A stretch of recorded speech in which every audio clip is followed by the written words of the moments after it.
The gift of hair is not usually a gift unless you are a lad in your mid-20s fretting about your hairline.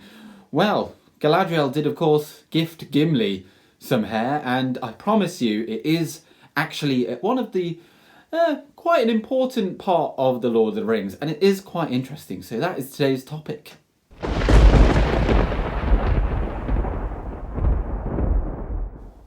Hello everybody and welcome to the channel Gone with Gandalf. Every single Friday we do these lore videos, and you're probably sick of me saying that. And also, if you do have any suggestions, then do pop them down in the comments. If they're short questions, then just as I did on this Tuesday just gone, I might do a short video, a hot take if you like, one that I can just answer very quickly, very concisely, and then I don't have to go into this great detail. That way I can get more of these out for those of you that have these questions, okay? Right, let's get on into it.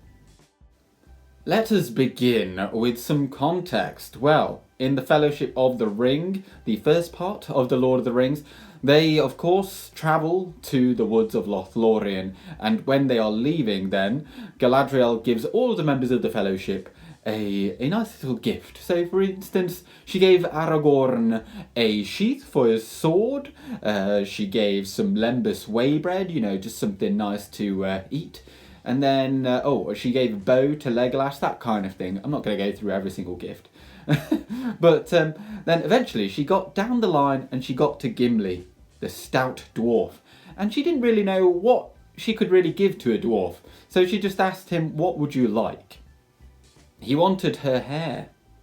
And yet, the context, it even requires some backstory, or some further reading. And if we go into the Silmarillion, we can go all the way back to the creation of the dwarves, where you had Eru, the one true god, if you like, and he had a conversation with Aule, the creator of the dwarves, one of the Valar. And he said, the dwarves, and then the children of Ilúvatar, the elves and the men, they're not always going to get along. They're going to have some squabbles along the way, and you're going to have to deal with that if we let these dwarves run riot. And of course then that did happen. So in the first stage of Middle-earth, in Doriath, you had Eleuthingol, who was the subject of one of my recent videos, and he acquired one of the Silmarils. And he was like, well, this is so nice, I require something, it needs a better housing, some jewellery for it. So he brought in the dwarves, and the dwarves crafted a nice necklace, and they thought it was so good that despite being paid by the elves, they were like, actually, we don't want your payment, we'll just keep the Silmaril and the necklace, it's so good. And obviously Thingol then was like, no, I'm not having that, and they just pulled out their swords and went stabby stabby, and well, basically there was a bit of a war between the elves and the dwarves. This then led to the sack of Menegroth, and the dwarves, as they were going back to their mountain holds, actually the Lyquendi, the green elves, along with some Ents, came and crushed the dwarves as they were scampering up the banks of a river. Now this of course happened 6,000 years before the events of the Lord of the Rings. However, due to this event right here, this is why mainly the elves and the dwarves have a bit of a distrust between one another, and yeah, there's some definite animosity between them. Now in the films of The Hobbit, Peter Jackson's films, they did kind of play into that, between the animosity shown between Thranduil, the Elven King of the Woodland Realm, and Thorin Oakenshield and his dwarves of Erebor. And I think this backstory is very much needed, and it's the reason why the Silmarillion really embellishes the Lord of the Rings. If you don't know about this, then you don't really grasp the significance of these they're kind of like Easter eggs almost.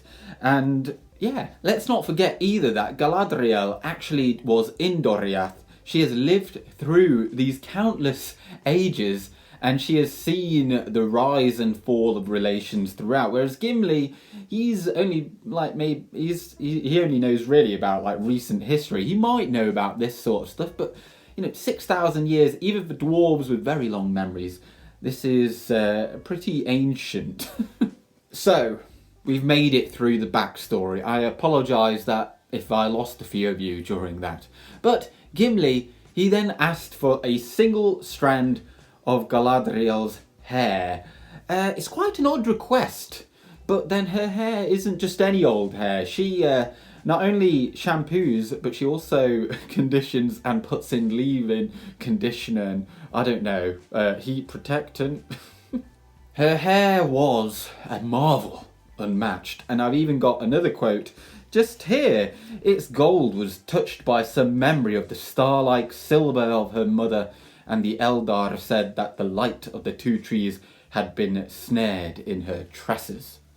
You know that her hair is something rather remarkable, because none other than if the master craftsman of the Noldor, Fëanor, wants some of it, then you know it's going to be good. He asked Galadriel on 3 separate occasions whether or not he could have just a single strand of her hair, which she refused.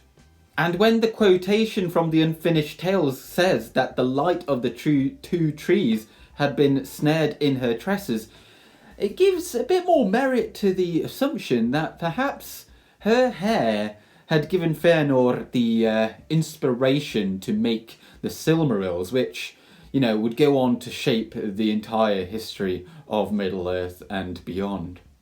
So, if we just circle back round to Gimli's request in the Fellowship of the Ring in this gift-giving ceremony, he actually then obviously asked Galadriel whether or not he can have a single strand of her hair. You know, obviously then all the elves, they're like, oh, no way is she going to give him this, because they all know of the history, of the significance. But Galadriel says to Gimli, and I have another quotation here, "For none have ever made to me a request so bold, yet so courteous." Now, that last bit there, that is the clincher. Yet so courteous. Gimli, he doesn't really know about the significance of what he's just asked for. He's just quite innocent, really. He just likes the hair, and he's always going to treasure it close to him. He's not going to use it for anything else. Now, if we compare this to Fëanor, and the reason why Galadriel probably didn't give it to him is because she knew that he had some kind of darkness within him, or rather fire, or, you know, there was some kind of nefarious side projects that he was always perhaps involved with. And of course, if you look at the Silmarils, he didn't want anyone to, he didn't want to share them at all. He locked them away. That was like pure greed. And even when the two trees were killed, and he still thought that he had the Silmarils back home in Formenos, he was like, I'm not going to give the Silmarils to the Valar, even if that means that they cannot resurrect the two trees. So she kind of saw that within him, and that is probably the reason why she rejected his claims. So for her to then give it to a dwarf, remember our context and our backstory, you know, the dwarves and elves, they did not get along necessarily, certainly not to this extent. This is a huge moment, and not only is it a nice bonding between Galadriel and Gimli, this shows everyone else that perhaps elves and dwarves can come together in these dark times. Of course, this is right in the thick of the War of the Ring, and dark times are coming, even to Lothlorien. Sauron would attack there 3 times, so the threat is very real, and perhaps even the end of their world, really, at this point. But as we know, obviously, elves and dwarves, they do become the best of friends, and the best of friends are Legolas and Gimli. And yeah, obviously Gimli would be the only dwarf ever to make it to Marn, but that is also a subject for another video. Oh, but back on to the final bit, the gift. She actually gave him 3 strands. Not only... so that is more than 1, more than 2. She gave him 3. That's incredible. And so yeah, smashing. So there we have it. That is the conclusion of this video. I hope that you found this somewhat interesting. I know it is just about hair, but it does have some real significance. And again, one of the finest, greatest gifts that have ever been given in Middle-earth. So continuation of the series, and next week there'll be another video kind of on this subject. But one more time, if you do have any like little questions as well, you can pop that down in the comments below. If you've got any larger questions, then I too will be making videos just like this one in the future for Fridays and yeah, for Fridays. But anyway, thank you very much for watching. Do remember to like and subscribe if you're into that. But I am going with Gandalf. Good day. Allows you then to appreciate the story of Lord of the Rings.